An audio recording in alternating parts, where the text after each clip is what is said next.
Imagine waking up one day with superhuman strength after being affected by radioactive waste. What would you do? How would you behave? Or who would you punch? Keep watch to see what one person did in this situation. Welcome to our channel.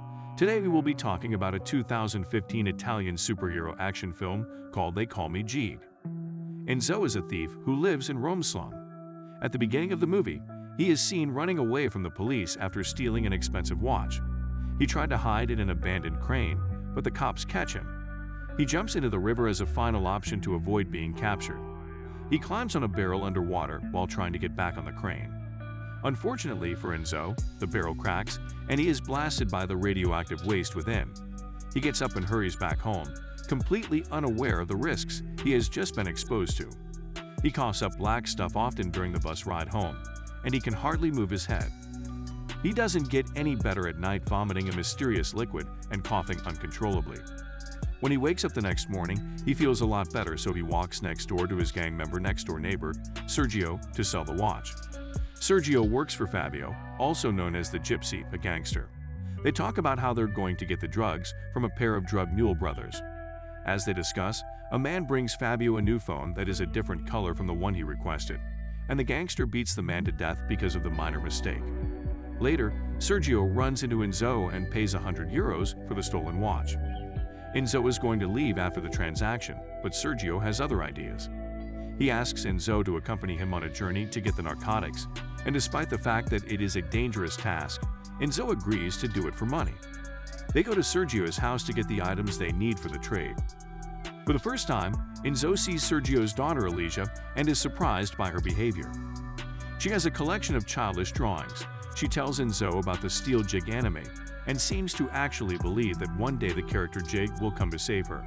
Sergio apologizes for his daughter's actions after they left, saying that she is sick and fascinated with the Steel Jig anime.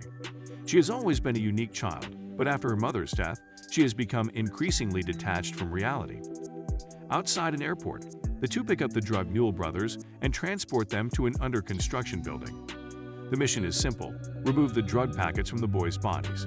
When a package bursts within his stomach, one of them dies of an overdose. The living brother is furious at Sergio for refusing to take them to the hospital earlier. Sergio, on the other hand, simply says that the material will have to be extracted by cutting the dead body. The living brother grabs the gun from Sergio and shoots him several times. Before dying, Sergio slams the man's head against the wall, knocking him unconscious.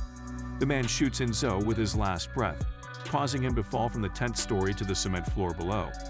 Logically, Enzo miraculously opens his eyes and stands up, groaning from the agony. Confused and traumatized by what he just witnessed, he starts running. Fabio and his team are at a club with Nunzia.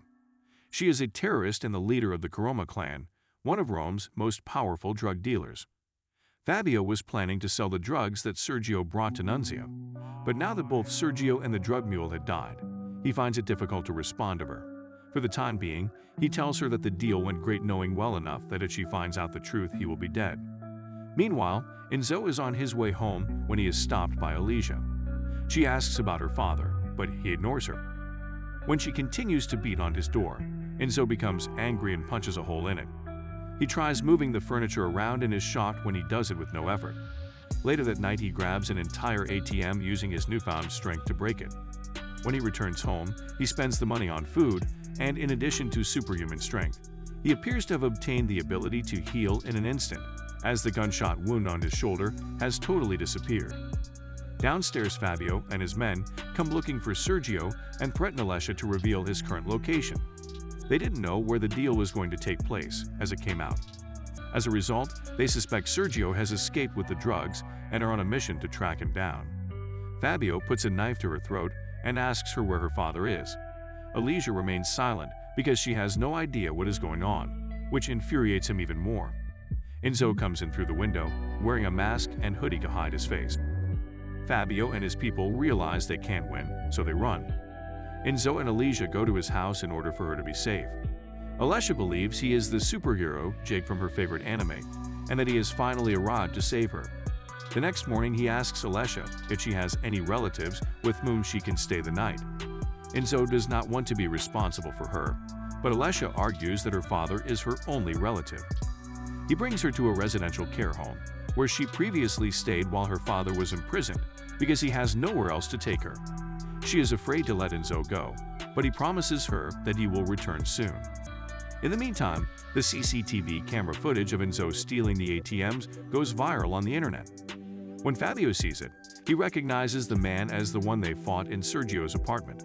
When Enzo returns home, he discovers a stack of papers among Sergio's belongings. The papers contain a detailed plan to rob the same armored truck. Fabio and his henchmen are hiding by the side of the highway the next day, armed with guns and ready to rob the truck. Enzo, on the other hand, stops the truck and steals everything before they can stop him.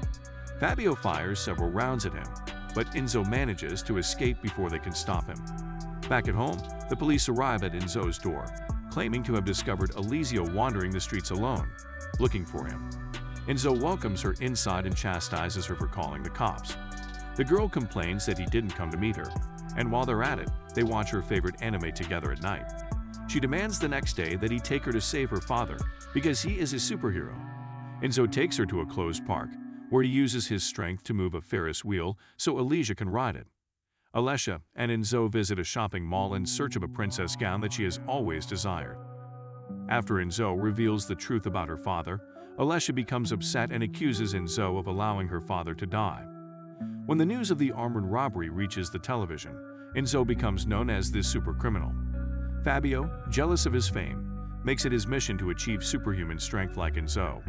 Alessia tries to escape Enzo by joining a tram, but he uses his powers to stop the tram from driving away and apologizes to Alessia. She agrees to join him but requests that he wear his mask the next time. Nunzia and her henchmen are furious at him for not paying the money on time, so Fabio meets one of his dealer friends to ask for a loan to pay Nunzia. They are suddenly attacked by Nunzia and her henchmen, who are furious at him for not paying the money on time. A shootout ensues and Nunzia and Fabio are the only people left alive. At the end, Fabio comes back to his office and sees that Nunzia's people have already killed all of his minions. Then the news about this super criminal being found is shown on TV. Fabio recognizes Enzo and sets out to ask him for his secret. In the meantime, Enzo and Alessia have decided to run away to a different city now that the police know what he looks like. They spend the night in a hotel, where Enzo tells Alessia about his childhood and how he lost all of his friends in a robbery. All of a sudden, Fabio barges in and hits him with a tranquilizer gun when Enzo wakes up. He is tied to a bed with duct tape. Fabio threatens him with Alessia's life to reveal the secret of his strength. Enzo takes him to the bank of the river and asks him to jump in. Fabio is skeptical and thinks that Enzo is trying to drown him so he could get free. Just then, Nunzia and her people arrive there and start firing at him. In the shootout, both Fabio and Alessia are shot dead. To take proper revenge, Nunzia burns Fabio alive and push him into the river. Alessia asks Enzo to use his power to help people with her last breath. The next morning, Fabio emerges from the water well alive. He goes to Nunzia's house and exacts his revenge by killing everyone there. Nunzia was planning to bomb the city, as he discovers several explosives hidden in the house. He later sees a video on TV in which Fabio threatens to bomb the Olympic Stadium. On searching, he finds Fabio in the parking lot with the remote of the explosives in his hands.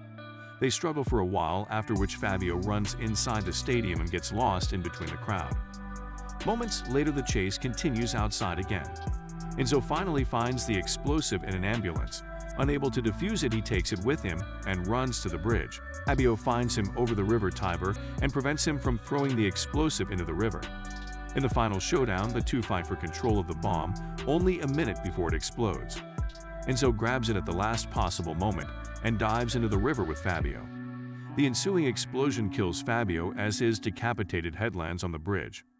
Enzo is also assumed to be dead and is declared a hero by the media and the people. In the last scene, we see him watch over Rome from the Colosseum. He puts on a jig mask that Alessia knitted for him long ago. Don't forget to like this video and subscribe. Thank you for watching.